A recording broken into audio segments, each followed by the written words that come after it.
Sir, കഴിഞ്ഞ ദിവസമാണ് ഗാസയിൽ വീണ്ടും ഭക്ഷണം എത്തിക്കാനുള്ള നടപടിക്രമങ്ങൾ UN ആരംഭിച്ചത്. അതിന് ഇസ്രായേൽ ഒരു അനുവാദം നൽകിയിട്ടുണ്ടായിരുന്നു. മാത്രമല്ല, അവിടെ മനുഷ്യത്വപരമായിട്ടുള്ള കാര്യങ്ങൾ വേണമെന്ന് UN പറഞ്ഞിരുന്നു. അതിന് പിന്നാലെ തന്നെ ഇപ്പോൾ നെതന്യാഹുവിനെ വെല്ലുവിളിച്ച് UKയും ഫ്രാൻസും അതുപോലെ തന്നെ കാനഡയൊക്കെ വന്നിട്ടുണ്ടായിരുന്നു.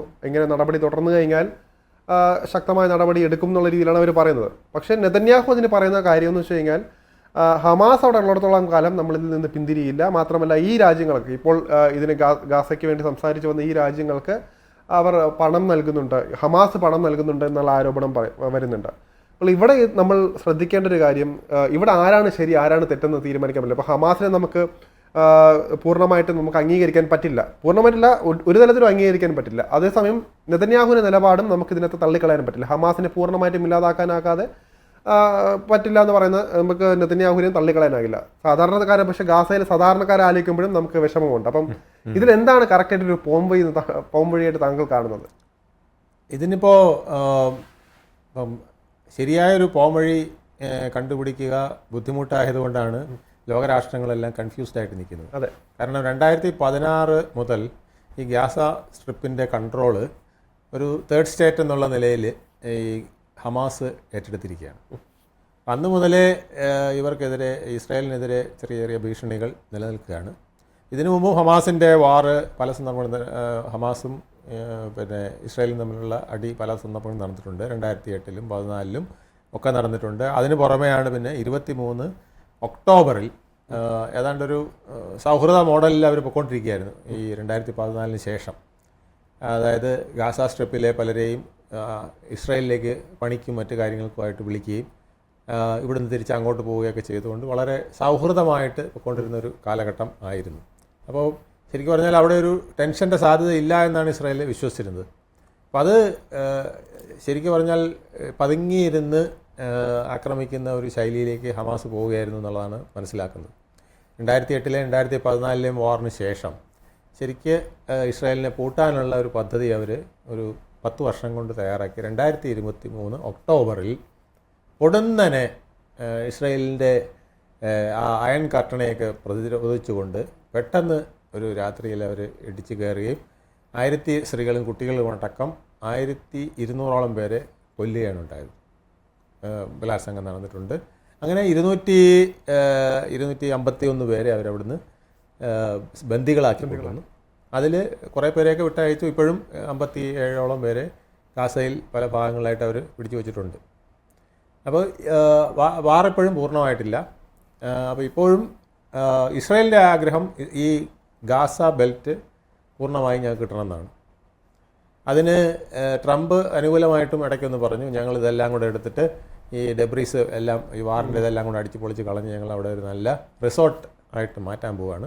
അപ്പോൾ അതിൻ്റെ സീ കോസ്റ്റും എല്ലാം കൂടെ എടുത്തിട്ട് മനോഹരമായൊരു റിസോർട്ടാകരുത്. ഈ പിന്നെ ട്രംപിൻ്റെ ചില വൈൽഡ് സ്വപ്നങ്ങളെന്ന് നമുക്ക് പറയാം. അത്തരത്തിലൊരു ഐഡിയ ആയിട്ട് അത് കൂടണ്ടു.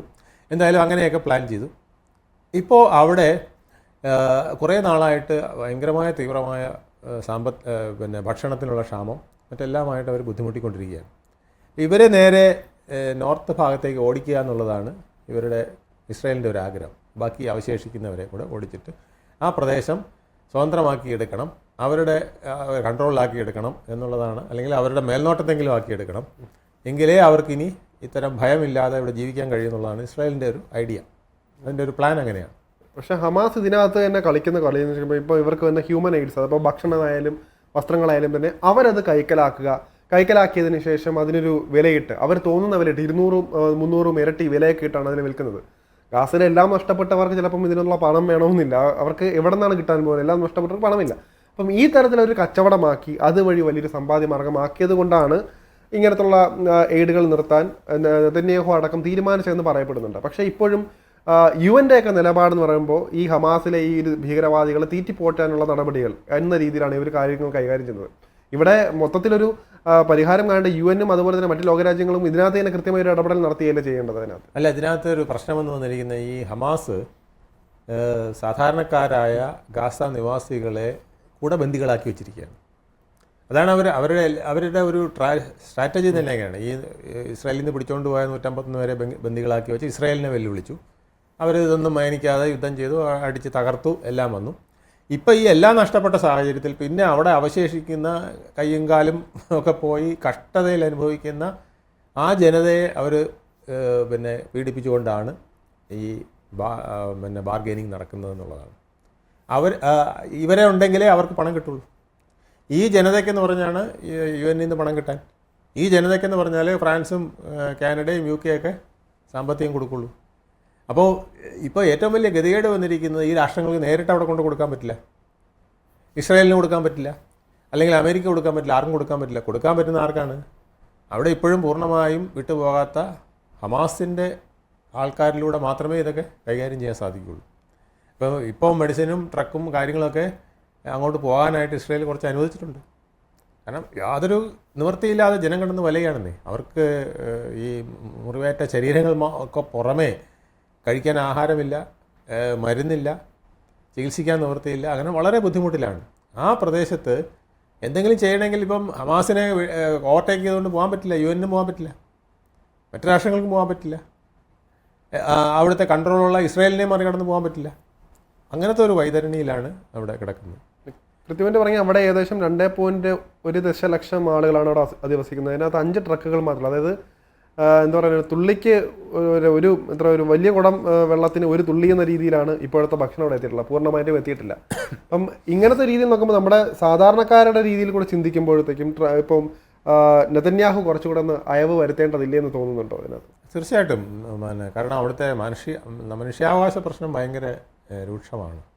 അത് ഇസ്രായേൽ പക്ഷേ അതിന് കണക്കിലെടുക്കുന്നത്. കാരണം ഞങ്ങളുടെ ആൾക്കാർ മരിക്കാൻ ഞങ്ങൾ ഇനി അനുവദിക്കില്ല എന്നുള്ളതാണ്. 1200 പേരെ ഞങ്ങളെ ആൾക്കാരെ കൊന്നു. അപ്പോൾ ഇനി ഇതിന് ഞങ്ങൾ അനുവദിക്കില്ല എന്ന് പറഞ്ഞ് വേറൊരു നരഹത്യ അവർ നടത്തിക്കൊണ്ടിരിക്കുന്നു. ഇതിൻ്റെ അവസാനം എന്ത് എന്നുള്ളത് നമുക്ക് ആർക്കും പറയാൻ പറ്റാത്ത ഒരു സ്റ്റേജിലാണ് നിൽക്കുന്നത്. നമ്മളിപ്പോൾ തീരുമെന്ന് വിചാരിച്ച വാറ് ഇപ്പോൾ വർഷം 2 ആകാറായി, എന്നിട്ടും തീർന്നില്ല. ഇപ്പോൾ ഈ ഒക്ടോബർ ആകുമ്പം 25 ഒക്ടോബർ ആകുമ്പം 2 വർഷത്തോളം ആവുകയാണ്. അപ്പോൾ ഇനിയും അതിന് അങ്ങനെ നീണ്ടുപോയാൽ എന്തായിരിക്കും അവസ്ഥ എന്നുള്ളത് ലോകത്തിൻ്റെ ഒരു ഭീഷണിയാണ്, ലോകത്തിന് തന്നെ ഒരു ഭീഷണിയാണ്. അതുപോലെ തന്നെ പിന്നെ പലസ്തീൻ ജനതയ്ക്കും ഹമാസിൻ്റെ കീഴിൽ കിടന്ന് നരയിക്കുന്ന ആ ജനതയ്ക്കും ഒക്കെ ബുദ്ധിമുട്ടാണ്. ഒരു ചെറിയ പ്രദേശത്തിന് വേണ്ടിയിട്ട് നടക്കുന്ന ഈ വലിയ വാറ് ശരിക്ക് ലോകത്തിൻ്റെ മനസാക്ഷിയെ ഞെട്ടിക്കുന്നതാണ്.